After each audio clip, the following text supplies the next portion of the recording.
Yesterday Upon the Stair by Pit Viper of Doom. Chapter 33. The evening of Day 2 brings a new challenge. After a long day of training, the students are expected to cook for themselves tonight. As challenges go, it could be a lot worse. It turns out that food is an excellent motivator, especially for 19 kids run ragged for a full day, and collaboration kicks off after only a few speed bumps at the beginning. It's easy to get past those once everyone figures out it's best to give Bakugo his space when he's holding a kitchen knife. Izuku is used to helping around the house, and he's no stranger to making himself useful in the kitchen. Of course, he's a lot more comfortable with a kitchen stove than an open flame, but he can fetch and carry, organize ingredients, and help keep the prep areas clean. He puts out a food dish for Mika, a safe distance from the chaos, and finds ways to keep busy. The class breaks off into groups, cooking several pots of curry to feed 19 people. Yaoyorozu produces lighters, matches, and steel strikers to light cooking fires, but others take more direct approaches. Sero and Kirishima coax Bakugo into lighting a few with explosions, and Ashido drags Todoroki into helping with the rest. It's Izuku's own bad luck that he passes by Uraga with clean cooking utensils as this is happening, because she nearly knocks them out of his hands with her enthusiastic cheering. "Sorry, Deku," she says, stopping to catch a spoon before it hits the ground.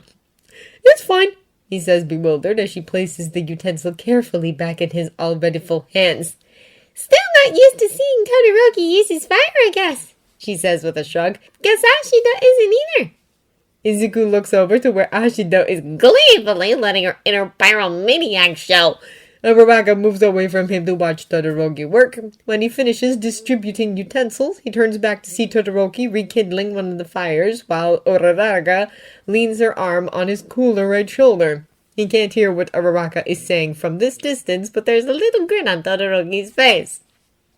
The food is nothing special, and it's a little burnt on the bottom, but somehow it still manages to be delicious.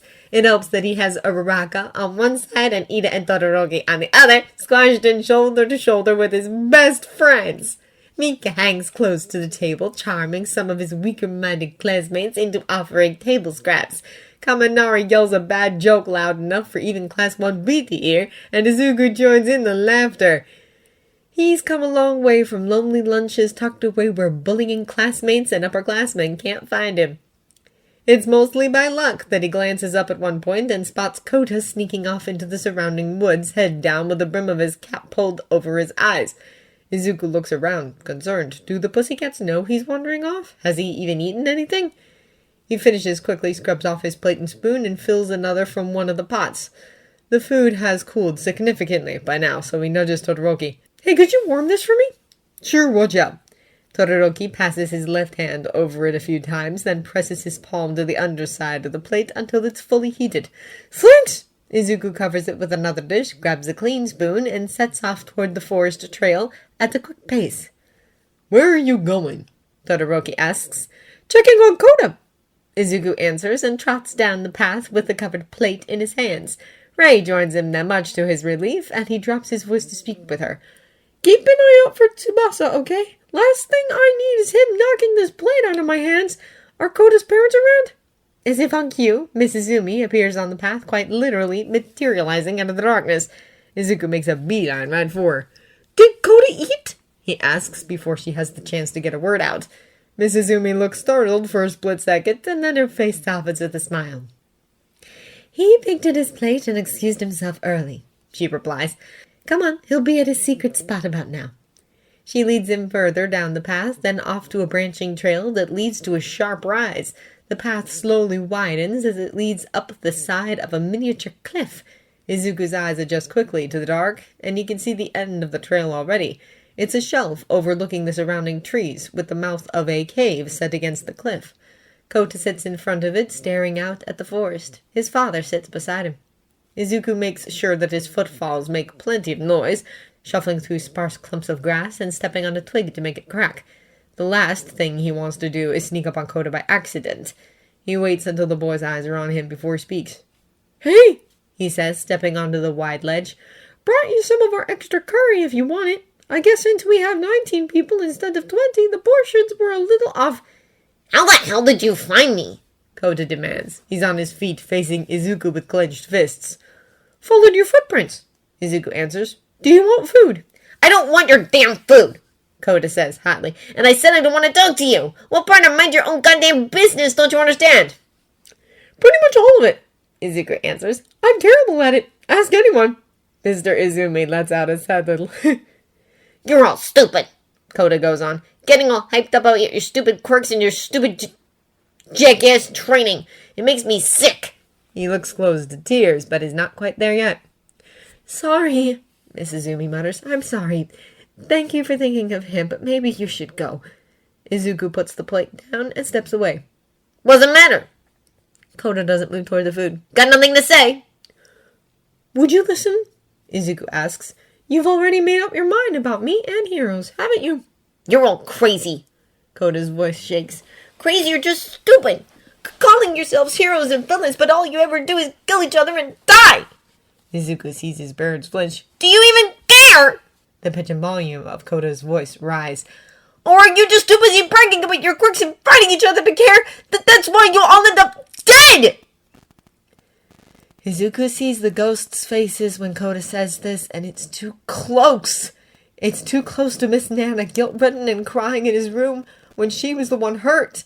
She was the one who died alone and in pain. It's too close to how she hid and lied because she was too ashamed to admit she abandoned someone when she didn't abandon anyone. She died, and people need to stop forgetting that. There's a difference. Izuku's voice is tight. That's not fair. What's not fair? Koda spits back. You think you're too good? Are you that full of yourself that you think you can't? I didn't say it wasn't fair to me, Izuku says coldly. What are you talking about? There's a difference between dying and abandoning someone, Izuku says, and he shouldn't. He should turn around and walk away. He should leave this angry child to grieve, but he can't. Not when there are people who need his help, who no one knows to help but him. If you hate heroes that much, does that mean you hate them too? Miss Izumi gasps sharply. Koda draws back like he's been slapped, and then he goes still, and Izuku can tell by the look on his face that it was the wrong thing to say. What about your aunt? He says. Do you hate her? Do you hate the people taking care of you? Shut up! Koda's voice shakes. You seem to hate quirks, not just heroes. Izuku goes on. Do you have one? The water horses both had similar quirks, he knows. Do you have a power like theirs? Shut up! Koda yells. Midoriya, Miss Izumi murmurs. Mr. Izumi tries to put his hand on his son's shoulder. He does, but... They're your family, like it or not! Izuku tells him, and he can't when he knows he's already made a mess of it, but he has to try. Even if you're angry, you can't just... You can't hate heroes without hating them too! And you can't hate quirks without hating a piece of yourself! Back off! Koda's voice cracks. Go away! Just go away and leave me the fuck alone! I don't want you here, and I don't care! Izuku is already backing away. Fine! He mutters, then turns and walks away as quickly as he can. Stupid, he thinks. Stupid, stupid, stupid. You're supposed to be good at this. Should have just kept your stupid mouth shut and dropped the cat in his lap. If anyone notices that his mood has dropped when he returns, no one comments on it. Izuku stirs and awakens an hour after he falls asleep. He peels open heavy eyelids to see lights moving in whispered voices and raises himself to his elbows. Thankfully, he's too groggy to be alarmed before he remembers that the remedial class has to stay up an hour later than the rest of them. Kaminari is closest. Izuku can see him on the other side of Todoroki's sleeping form, rummaging through his bag with a toothbrush in his hand and a flashlight held in his teeth. Farther away, Kirishima, Sato, and Sero are getting ready for bed as quietly as they can. Ashido must be doing the same in the girls' area. He probably makes a noise because Kaminari glances over and the flashlight in his mouth shines into Izuku's eyes for a moment. Kaminari squawks! The flashlight falls from his mouth and he overbalances and falls in a heap on top of his bedding. Kaminari, what gives? Sero whisper shouts. Guys, you're gonna wake everyone up. Sato's voice is much quieter and easily drowned by Kaminari's muffled spluttering. Midoriya, you scared the crap out of me!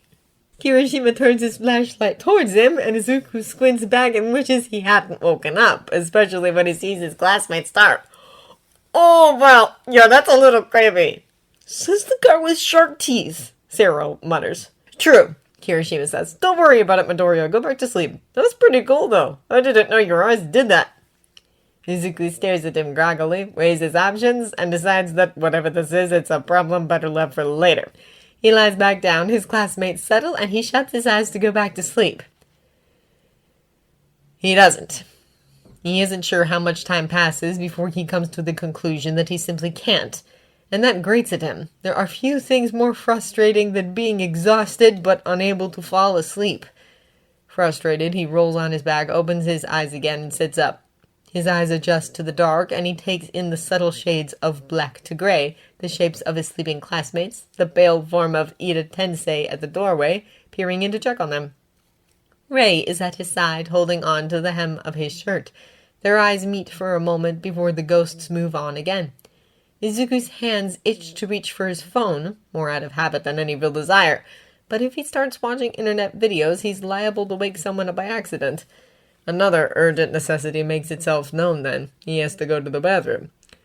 With a short sigh, Izuku gets up, slips his shoes on, and carefully picks his way through his classmates until he reaches the edge without disturbing anyone. With that, he ducks out of the room and heads down the hall. He passes by Tensei and Rei again, smiling when he sees the former fumbling through sign language to converse with her. The pad of paws behind him alerts him to Mika's presence, and he pauses to let her catch up before he goes out. The pussycats have no interest in babying them. The toilets are separate, smaller structures that require going outside to reach. Luckily, the summer nights are warm. The hell are you doing up? Hino's hanging around outside, drifting aimlessly onto the stars. Call of nature, what are you doing out here? Nothing much. Nice guy. Had a tiff with Ida Tensei. That's so, Izuku says dryly. Anything I should know about? Nah, he said I'm childish. I said he's got a rod crammed up his... Well, I won't bore you with details, grown-up stuff. You know something, Hino? Izuku says before he reaches the nearest outhouse. You strike me as the kind of guy who used to dye his hair just to piss off his parents. Hino blinks at him, in a moment of wide-eyed bewilderment, before he grins and laughs out loud. Hell, kid, what makes you think I stopped? When Izuku steps back outside with clean hands, Hina is gone, and he thinks for a moment that Mika is too. But then he sees her farther off, standing in a pool of moonlight that turns her fur silvery. Her legs are ramrod straight, her spine curved, and she watches the edge of the woods. Before Izuku can call to her, she races into the dark. Izuku runs after her without thinking. This forest is the pussycat's territory, and that means it's safe, but he has no idea what kind of wildlife there is around here, and Mika's been an inside cat her whole life as far as he knows. Mika! He hisses and follows her down the path into the trees before he can remember that this is probably a bad idea. Best case scenario, he gets caught and yelled at. Worst case scenario, he falls down a ravine and injures himself. Every now and then he hears her meow, and it keeps him on the right track, lets him know that she isn't far ahead. His night vision is good, has always been good. He knows this from so many late sleepless nights, but it's hard to keep track of a cat running through the woods in the dead of night. And then, without warning, he nearly trips over her. Izuku skids and stumbles to a halt, then turns to find her standing in the midst of a small break in the trees, back arched, fur standing on end. As Izuku watches her, he feels the hairs on the back of his neck prickle as well. It's happened enough times in his recent memory that he almost expects it a split second before it happens. It's just barely enough of a warning to turn and face it. His first instinct is to cry out, and his second instinct is to bite down on the cry before it escapes him, and he only manages a strangled noise before Tsubasa's cold weight hits him and knocks him flat. Tsubasa! He chokes out and shuts his eyes as leathery wings buffet him. He waits for the claws to rake his skin, hopes they won't leave marks that he can't explain away. But instead of scratching him, Tsubasa's icy fingers wrap around his wrist and yank his arms away from his face. That cool. Ink-dark eyes stare at him in the darkness. Tsubasa opens his mouth, and black liquid trickles from his lips like blood. What? His throat is constricting so tight he can barely breathe. What do you want, Tsubasa, please? I can help you, just... What do you want? Tsubasa doesn't answer, only chokes until more dark liquid flecks his mouth. Somewhere behind Izuku's head, Mika howls. Tsubasa flinches and draws back, and Izuku takes the opportunity to struggle up into a sitting position. Instead of trying to pull free, he surges forward instead. The ghost hisses, flapping back, but his ruined wings can't seem to lift him anymore. Izuku forces himself onward until his feet and knees are under him and he can reach forward and grab hold of Tsubasa's shoulders. Damn it, Tsubasa! What do you want from me? Izuku shakes him, gritting out through clenched teeth. You know me? You know my name! What do you want from me? His eyes sting. Why do you keep following me? How did you even find me? Tsubasa goes still, wings fluttering uselessly. How did you die? When did you die? Tsubasa's form convulses, turning to mist in Izuku's grip. He flickers, vanishes, reappears, changes. Izuku is flat on his back again. He doesn't remember being struck, nor deciding to lie down. He's simply there, because it's the only thing he can be when there's a Nomu on top of him. No. Not just a Nomu. Izuku's next breath shudders and catches on the way in. No! The ruined wings stretch wide enough to block the moon, torn and broken beyond repair. His body is bigger now, overgrown with distorted strength and mottled with burns that deaden tissue and expose the bone beneath. Black, leaking eyes remain the same beneath the exposed brain, dark red and wet with blood from stains, knives. The apparition stays that way for a moment more before it shrivels and breaks down to Tsubasa-kun again, but Izuku is already sobbing. He cries as Tsubasa grasps him, as he drags Izuku up again, choking and rattling all the while. Deku! Izuku opens his eyes and finds Tsubasa's ruined face watching him. Deku! Help! It doesn't sound like proper words or a proper voice, more like retching than speaking. Tsubasa shakes him furiously, and when Izuku can't form a proper answer, he vanishes again. All he hears are crickets, and all he feels is the cool night wind and Mika's warm vibrations as she climbs into his lap. Izuku gathers her into his arms, stumbles to his feet, and runs back the way he came. Mika didn't take him too far from the path, and from there it's a straight shot back to the dorms. Ray is there waiting for him, looking worried, but he simply hurries past her to his bed, buries himself deep beneath the covers, and lets exhaustion come crashing over him like a wave. Does Deku seem weird to you? Uraraka asks during lunch. Since the day I met him, Shoto says, across the table as he slaps a hand over her mouth to keep from spraying crumbs. Uraraka rolls her eyes at him. I mean more than usual, just look at him! She leans forward to catch a better view of Midoriya, who's sitting toward the end near Kirishima. He's been picking at his food for almost an hour, and there's a glazed, absent look in his eyes. Yesterday he was doing so great, and now... It's the second day, and they haven't let up on us, Shoto points out. He's probably just not used to such a vigorous level of training. Does vigorous training make you jumpy? Uraraka asks, because I tapped him on the shoulder earlier, and he jumped into a tree. Shoto blinks at her. I'm not kidding, he activated his quirk and just up he went. Tiger had to pause the class because he was laughing too hard to give me advice on my form. Could just mean that training's working, kiddo. Asmi suggests. We're stretching our quirks, aren't we? I added 10 centimeters to my jumps after yesterday. Maybe Midoriya-chan's stretching his limit so far he has to reacclimate. Oh yeah, I'm not worried about him hopping up into a tree, Uraraka says. It's just the fact that he seems pretty on edge today. It doesn't bode well for tonight's test of courage, that's for sure. Asmi muses. Have you asked him? Of course I did. But he keeps dodging whenever I try to ask him what's wrong. You guys haven't noticed? He hasn't been talking to me much, Shoto admits. I just figured he was embarrassed. About what? Uraraka asks. He rolled halfway onto my mattress at some point, Shoto says with a shrug. I ended up on the edge. It's no big deal. He kicked me a couple times the first night, so I figure he just moves a lot. Asmi laughs softly. I know the feeling. My sister's a mattress pirate too. Mattress pirate? Uraraka echoes. Yep, got it. Asmi smiles fondly. We had a camp out in the living room once just for fun. We made a blanket tent and brought out pillows and sleeping bags and stuff. When I woke up in the morning, Satsuki had crowded me right off the pillows I was sleeping on, and she was asleep in my spot.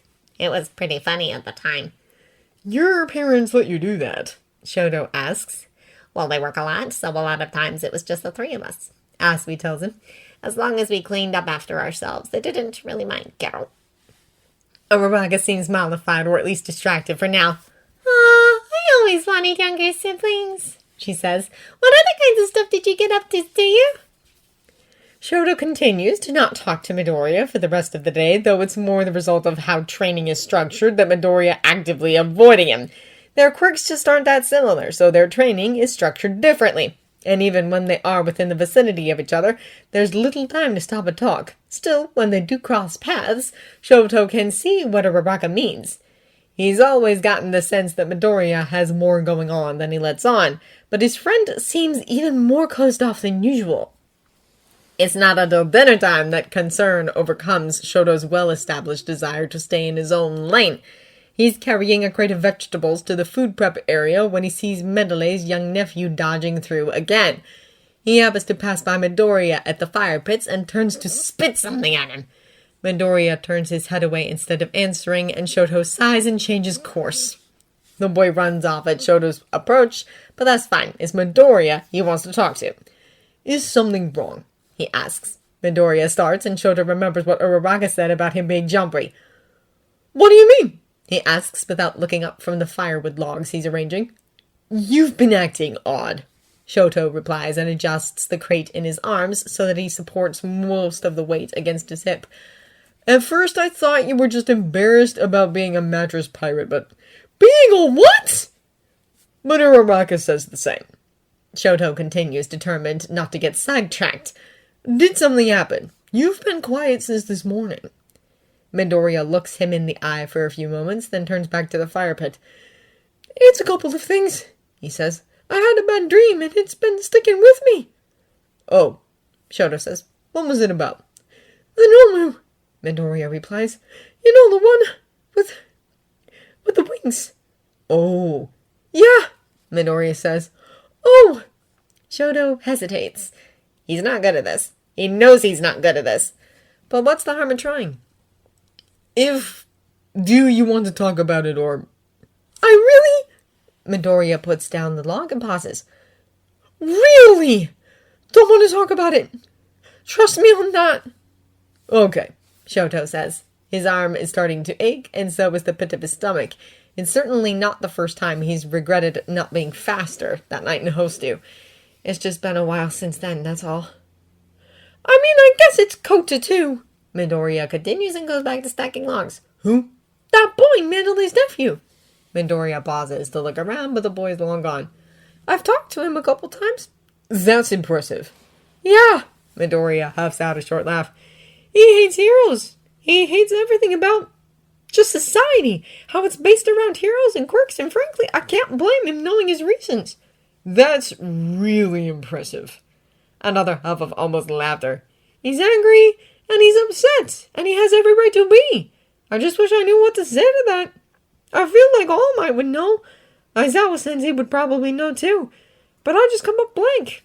I just wish there was something I could do besides dropping my cat in his lap and hoping for the best. He turns to look at Shoto again. What do you think? Shoto adjusts his grip on the box again and thinks for a moment. I don't know. Yeah, that's okay. I mean, I don't know what a situation is, Shoto continues. And I don't think there's anything you can really say to fix everything.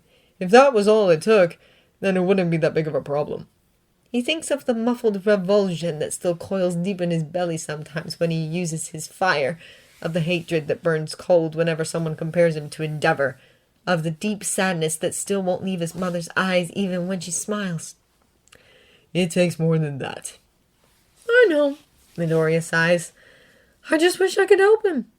Like you did with me, Shoto asks, because he did help, even if he couldn't fix everything. I guess so. Well, you don't really know the situation either, do you? Shoto says. I mean, I do, sort of. Is he the one that told you? Midoriya goes quiet, and Shoto waits until he hears a soft, No. He's not surprised. Midoriya must have talked to the pussycats first. You only know a situation through the eyes of others, Shoto says. You know about mine because I told you about it. Because I chose to involve you. He didn't have that choice, so anything you try to tell him will only feel like an intrusion. As far as he knows, you're just some stranger trying to tell him how he should feel.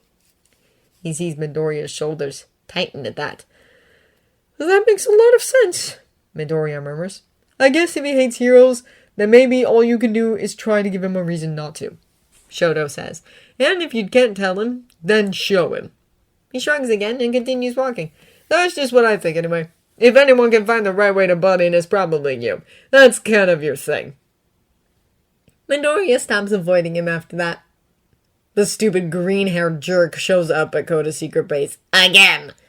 Koda hates him. He hates everything about him, from his stupid green hair to the dumb scars on his face and on his hands. He hates his voice and his fake smile. He hates that stupid vacant look in his eyes. And he hates that he knows from Mandalay that the jerk's name is Midoriya. He doesn't want to know the jerk's name because he's just a stupid jerk who runs his mouth and is probably going to die anyway, especially if he's stupid enough to get himself scarred up when he's still just a kid. I told you to go away, Kota says. The jerk shrugs, barely looks at him, and leaves another covered plate of food on the ground. Kota tenses up, ready for another stupid comment or fake smile or... If Midoriya talks about Mom and Dad again, Kota's going to hit him harder this time. But all Midoriya says is, have a good evening. Don't stay out too. Oh, forget it. And then he turns around and starts to leave. For a second, Kota stares after him. What? He says when he finds his voice again. Is that all you have to say? The jerk stops and his arms cross and twist a little, and he turns around again. I guess. I'm sorry. Kota scowls at him, because this sounds like pity, and the last thing he wants is pity. I upset you yesterday, and I didn't mean to. I want to help, but I also don't really know what you're going through. So it was pretty stupid of me to try to tell you how you were feeling, or how you should feel. He shrugs. That's all. Hope you like the food. It's beef stew. And then he's gone. Kota stands glaring after him until he can't see him anymore. He stomps his foot, kicking dust after him, and shouts swear words until he feels better. The stew is still warm. Ashino's piercing wail is heartrending as Aizawa-sensei drags the 5 unfortunate remedial students off for his surprise lesson. She, Kirishima, Sero, Sato, and Kaminari look devastated, and Izuku's heart goes out to them all. For the rest of them, the day's training is finished, dinner is eaten, and the dishes are clean, which means it's time for the test of courage. Maybe he'll let them join in on a different activity later? He murmurs to Rei, who shrugs and continues to hug his arm. Since his run-in with Tsubasa last night, she hasn't left Izuku's side. She isn't the only one, either. All ghosts are more or less accounted for besides Tsubasa. Tensei has been cheering his brother on all day. Narita's hanging around to watch the test of courage. Miss Kitayama's off watching over her son and didn't come on this trip in the first place. And the Izumis were with Koda when Izuku left him, which isn't likely to have changed. Even Hino has been hanging around all day, though for what, Izuku isn't quite sure. It's kind of impressive, Izuku remarks under his breath just loud enough for the ghost to hear him. I would have thought you'd get bored by now. Nah, Hino snores. Me's hanging around listening to Suzuki fret herself to a second death. I'll watch Okumina drift around and mope. Oh, how is he, by the way? I mean, he's less murdery than before. Hino gives an indifferent shrug. Probably helps that he actually leaves every now and then, instead of hanging around getting pissy over everything the dickhead does. Pot kettle, Izuku says absently and turns his attention to the pussycats before Hino gets indignant. Alright! Pixie Bob's voice carries easily to each of them. You'll be drawing lots to partner up, and then we'll get started. She gestures behind her to where the path forks into the dark forest. The trail loops around, so you'll end up back here when you're done. Take the left path. When you reach the halfway point, you'll find Ragdoll waiting for you with tags, which you'll take to prove you didn't chicken out. Your fellow hero students will be waiting for you along the way, Mandalay adds, grinning. They'll be pulling out all the stops to scare you, and once you're finished, it'll be your turn to do the same to them. It'll be a contest of creativity to see if you can scare the crap out of each other. Pixie Bob finishes. Now gather round, find your partners. Not back ago, Izuku thinks when he picks out a small slip of paper with the number 6 on it. With his luck, it'll be too much to ask to partner with Uraraka or Ida or Todoroki, but just as long as he doesn't have to do this with Bakugo. I have number 6. Who else does? Izuku almost sags with relief and raises the arm that Rei isn't holding. Over here, Yamirozu! Seeing him, she smiles and comes to join him. This is so exciting, she says. I haven't done a test of courage since elementary school. What about you, Midori-kun? Same, I guess. Izuku jumps when Bakugo's voice rings out furiously. Somebody fucking switch with me! Izuku looks over to find Bakugo scowling near an apathetic Todoroki. He shares a commiserating look with his friend over Bakugo's shoulder and raises a half-hearted thumbs up. Todoroki quirks an eyebrow at him. Mandalay emphasizes that there is to be no switching, and everyone lines up. Shoji and Togoyami are in front, followed by Bakugo and Todoroki, then Aoyama and Jiro. Izuku steps in behind them and turns around to grin at Uraraka and Tsuyu. Behind them are Ojiro and Hagakure, and Ida and Koda take up the rear. Hopefully they won't burn the forest down, Yaoyorozu murmurs as Bakugo's rage dies down to quiet growling. What were you saying, Midoriya? It's been a while since I did something like this, Izuku admits. Grade school, like you said. I think I was 9 or 10. Everybody said I was no fun because I wouldn't react to stuff. That's roundabout way to best, don't you think? Yaoyorozu remarks. What? No, I didn't mean it like that. Izuku splutters, then sees the little smile on Yaoyorozu's face and realizes she's joking with him. Well, we'll see. If worst comes to worst, I can scream pretty convincingly, or jump into your arms. That'll really sell it. That would be the polite thing, Yaoyorozu says, straight-faced. Almost 10 minutes later, Ray is bouncing with excitement, and Pixie Bob finally signals them to start. With a deep breath, Izuku walks down the left path with Yaoyorozu. Ray lets go of him and makes to run ahead and check for stairs, but Izuku catches her before she can. She looks back with a frown, and he fingerspells a quick request. Don't give them away. They may have dressed this up into a quirk training exercise, but it's also supposed to be fun. And where's the fun in a test of courage if he always knows what's about to happen?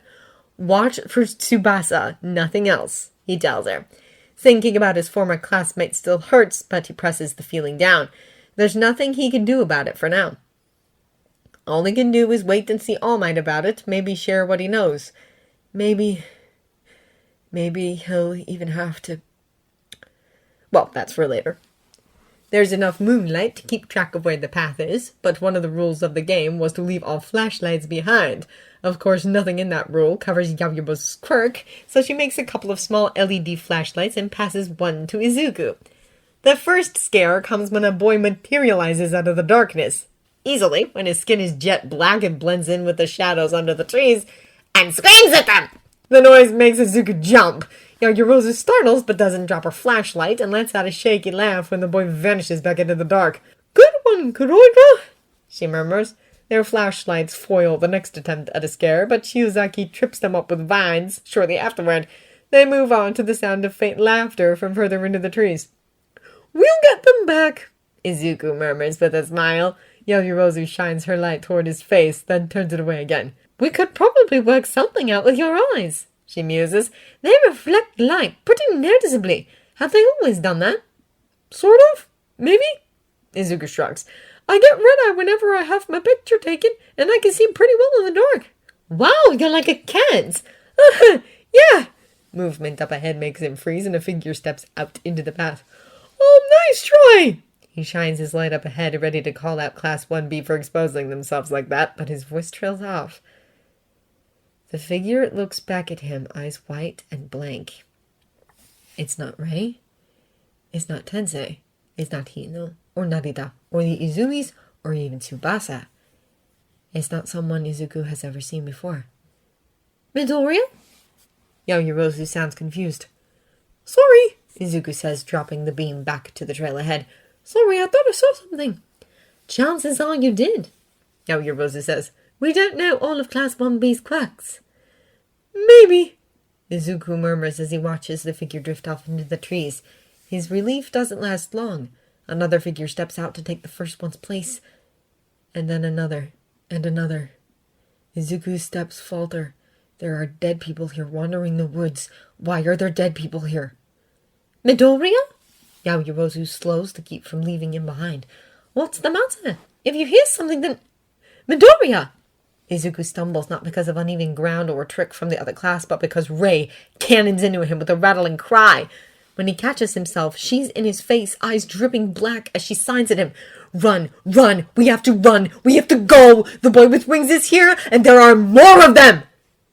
Izuku looks past her to the path ahead. Spectral figures drift into view and out again.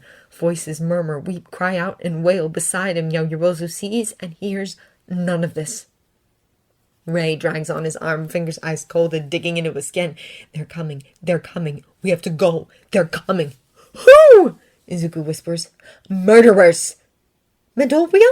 He has stopped walking, and Yaoyorozu has stopped too. Midoriya, what is it? You're starting to worry me. Something's wrong, Izuku says. Something's wrong. I think we should go back. Midoriya, come on. Yaoyorozu gives an exasperated sigh. We're almost to the checkpoint. That's halfway. There's no point in turning back. Shh! Izuku hisses. This isn't...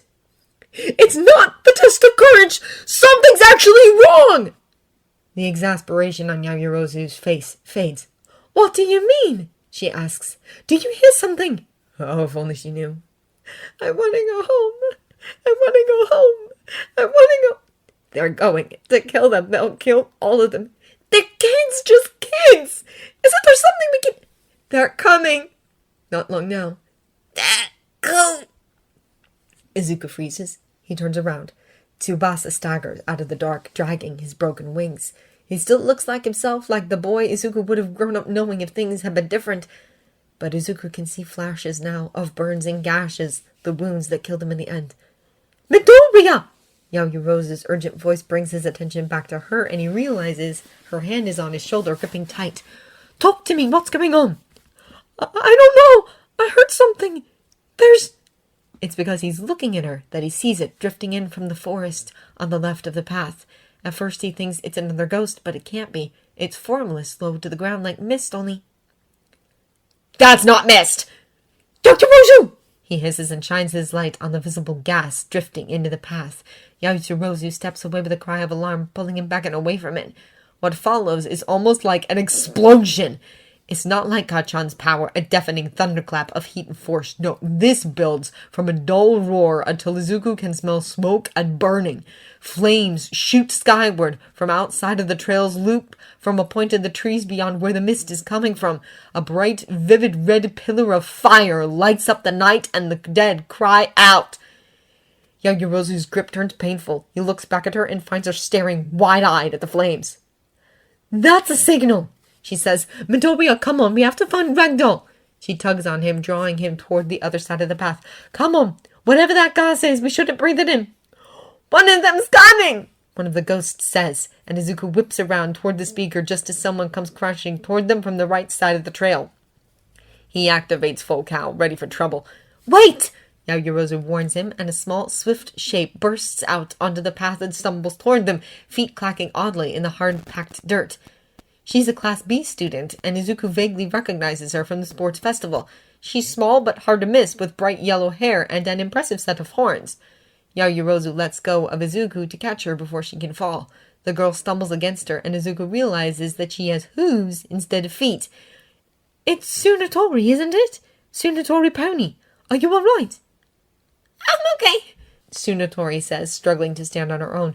Her accent is awkward and stilted, like Japanese is in the first language.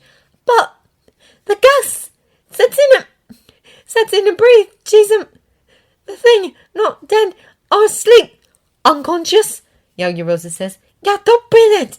Tsunatori has the neck of her shirt pulled up, covering the lower half of her face. Here, Yaoyorozu shifts the hem of her skirt and pulls a gas mask out of her stomach. Put this on, it should help. She pulls out two more and thrusts one at Izuku, who takes it and scrambles to put it on. His head goes fuzzy in a familiar way. They've all felt this at least once over the past couple of days. Mandalay's quirk. Everyone, at least 2 villains, have invaded the area. It's possible, most likely, that there are more in the forest. Those who can, return to the facility immediately. If you find one of these intruders, do not engage them. Continue your retreat. Do not take any risks. Get to the safe zones immediately. The path is full of gas now, knee-high and so thick that it's nearly opaque. Izuku stares at his, and the ghosts and the fire lighting up the distant trees, weighing the possibilities. Is this a quirk or technology? If it's a quirk, then how close is the person using it? Mandalay said 2 villains, but maybe that's because there are 2 she's facing right now, and she's back by the fork in the path, and someone had to be there to start the fire, and she probably doesn't know about the gas, and... You had her! Yaoyorozu's voice cuts through his thoughts right before Izuku's racing mind can make it to something Something very desperately important. And if she's still at the fork, then that means doubling back isn't a safe option. Tsunotori, is there an alternative path? Yes, the horse-like girl nods vigorously. Class, be safe, son. I know the way. Cut through the trees, back past that point. Avoid villains. Go then, Yaoyorozu tells her. She's already pulling out more gas masks. We'll catch up. Something tells me they'll need more of these. Instead of complying, Tsunotori shakes her head. I'm all right. I'm strong. I can carry my friends. Satsuna needs help. Okay, stay close, you two. And Izuku means to. He really does, but he takes one step after her, watching the ghosts in his peripherals, and stops when one of them comes at him screaming. His heart plummets to the pit of his stomach when Miss Izumi thrusts her desperate, terrified face into his. He's here, she says, her voice high and frantic. He's... Kona's there, Hill! Her form flickers just for an instant. Izuku sees blood on her face. Help him! She says, and Izuku doesn't have it in him to tell her no. He almost takes off then and there, but Rei yanks on his arm and smacks him in the mask. When he looks at her, she points to Yaoyorozu and hits his mask again. Oh, you genius! He whispers, Yaoyorozu, wait! He dashes to her side, catching her arm before she can run into the woods. Give me another mask! Make it smaller! Just in case, you never know. She stares at him like he's gone crazy. What? I'll catch up with you later. Just give me a smaller mask. Child-sized! He meets her eyes and sees the look of horror dawning in them. She makes the mask, adds a larger strap so he can hang it over his shoulder and keep his hands free, and thrusts it into his hands. Be careful, she says. I'll meet you back in the building, he replies, then turns on his heel and looks the other way past the fire to where he knows the cliffs are. There's little need to remember the way. Miss Izumi is leading him, and something tells him he'll find many more ghosts along the way. Full cow lights up green, and the forest around him turns to a darkened blur.